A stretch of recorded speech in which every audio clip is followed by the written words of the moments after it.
Jam 3 pagi, gadis kecil itu bersembunyi di bawah selimutnya, membaca buku. Tiba-tiba ia mendengar suara aneh di luar jendelanya. Ia berani pergi ke balkon. Sepasang mata muncul di jalan dan bertemu dengan matanya. Kemudian sesosok gelap berdiri. Tubuhnya pasti setinggi bangunan 2 lantai. Ia menyadari bahwa ia telah ditemukan. Jadi ia berjalan lurus ke arah gadis itu. Gadis itu panik dan berlari kembali ke tempat tidur. Tetapi tangan besar itu datang tepat melalui jendela dan meraihnya. Dia meraih gadis itu dan lari dengan gadis itu dalam pelukannya.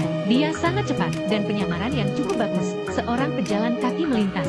Dia memblokir lampu jalan tepat pada waktunya. Bersembunyi dalam kegelapan. Sebuah mobil lewat. Dia dengan cepat berlutut di belakang truk dan berpura-pura menjadi tumpukan barang. Seorang warga keluar untuk membuang sampah. Ia berdiri di depan 2 pohon, tanpa merasa tidak pada tempatnya. Dia benar-benar berlari melalui lapangan. Dengan satu lompatan besar ia menyeberangi jalan. Sprint yang keras adalah hembusan angin. Ia membawa gadis itu melintasi pegunungan dan lautan, dan melalui awan petir. Akhirnya ia tiba di sebuah gua besar. Itu dipenuhi dengan segala macam benda aneh dan tidak biasa. Gadis itu tergantung di dahan pohon dengan selimutnya. Dia mengintip ke dalamnya. Di sini, seorang raksasa sedang mengasah pisau. Di sana ada sebuah jendela. Gadis itu mencoba melarikan diri, memanjat sepanjang batang pohon. Tepat saat ia mendorong jendela terbuka, ia terlempar ke dalam panci oleh raksasa. Gadis itu ketakutan. Raksasa itu mengatakan kepada gadis itu, ada banyak raksasa di luar sana yang memakan manusia. Tergantung pada selera mereka, mereka memiliki nama khusus untuk mereka.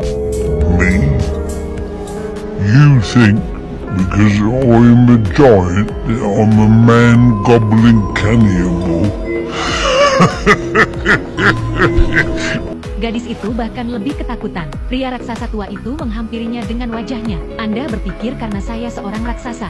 Dan kemudian, pria raksasa tua itu kemudian memakan labu besar yang tampak lengket. Sambil menjelaskan kepada gadis itu, dia tidak membawanya ke sini karena dia ingin memakannya. Tetapi ia khawatir jika gadis itu melihatnya. Ia khawatir jika wanita itu melihatnya. Ia akan menyebarkan berita tentang keberadaan para raksasa. Dan ras misterius mereka akan terungkap. Ketika gadis itu mengetahui bahwa orang tua itu bukan orang jahat, dia segera memberanikan diri dan meraih gadis itu, mengatakan bahwa di luar berbahaya, jangan melarikan diri tanpa izinnya. Ia kemudian menempatkan gadis itu di tempat pengintai kapal layar dan membiarkannya tidur di dalamnya pada malam hari. Namun setelah ia tertidur, orang tua itu pergi melalui gua menuju air terjun. Menarik kendali, sebuah jembatan turun ke bawah. Ia datang ke bengkelnya, botol-botol dan stoples berisi benda-benda berwarna-warni. Semua impian manusia. Dia mengambil sebuah guci merah, berarti dipenuhi dengan mimpi buruk. Kemudian ia mengutak-atiknya. Ia memegangnya di atas kepalanya dan mengguncang-guncangkannya. Gadis itu tiba-tiba terbangun untuk menemukan orang tua itu terbaring tertidur di geladak. Ia membuka baut yang menahannya di tempatnya.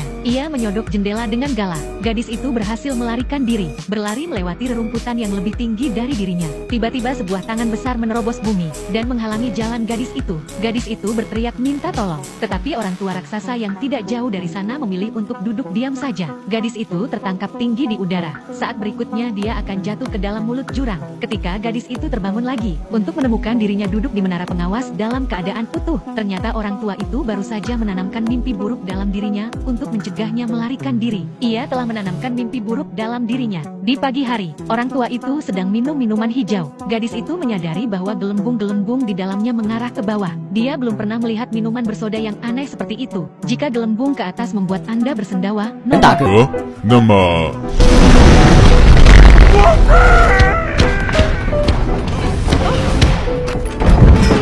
orang tua itu merasa senang, tetapi suara kentutnya menarik pengunjung yang tak terduga. Raksasa itu mencium bau manusia, mencari di mana-mana. Gadis itu memiliki kejeniusan yang luar biasa. Dia masuk ke dalam labu besar di atas meja.